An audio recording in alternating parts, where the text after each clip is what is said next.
Some of you, you are taking too much time trying to convince people to love you that do not matter. Some of you are taking way too much time tolerating and trying to get people engaged that don't matter, that don't care, that are never ever gonna help you get into your destiny. I felt like saying to you this week, if somebody can walk away from your life, let them walk away. You shouldn't have to convince anybody to love you. If they can walk, let them go. If they leave you, it means they're not attached to your future. We spend so much time wasting energy because we're so upset about being rejected by people. Joseph didn't need to tell his brothers about this dream. Either it was from God or he heard wrong. Either way, it was premature to share. And I watch Christian after Christian get excited because they go into their prayer closet and God starts to give them a dream, and before it's ready, they step out of that prayer closet and they look at people and people try to set them in their place, and then they feel rejected and they quit.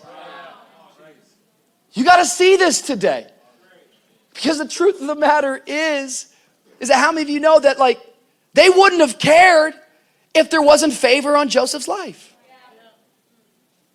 Like, how many of you know, like the reason why they were getting upset, the reason why they were getting irritated was because they were jealous of what was on his life. What if I told you that some of the rejection you have been facing in your life, it's because people are jealous of what's on your life? What if I told you that the rejection is simply an indication that you got favor on your life? God is getting ready to do something in your life. You just got to understand there's more to know. Come on, somebody. There's more to know. There is more to know. Yet this stuff preaches easy, but it's difficult to live out. Because all of us can go back to moments in our life.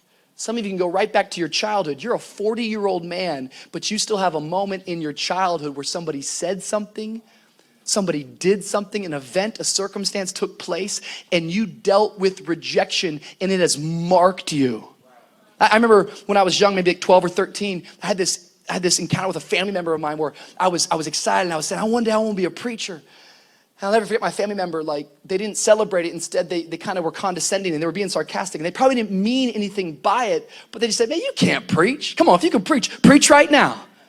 I was like, well, I haven't prepared yet.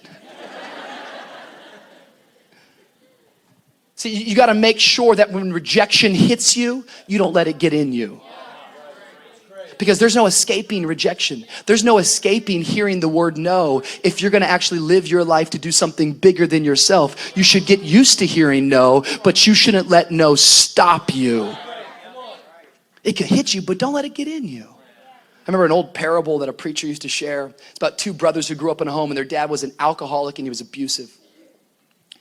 And the two brothers, they both grew up, and one brother, he grew up to be an alcoholic and an abuser himself, while the other brother, he abstained from alcohol and became a very moral man, a very good man, and accomplished many great things.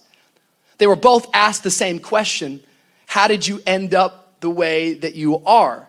And they both gave the same answer: given who my dad was, how could I not? Two guys in the same home with the same experience, yet one guy decided, I'm not gonna let this thing get in me, while another man let it absolutely define him. I don't know what's gonna happen to you in life, and you can't dictate that and you can't control that. All you get to control is how you respond to what happens to you in life.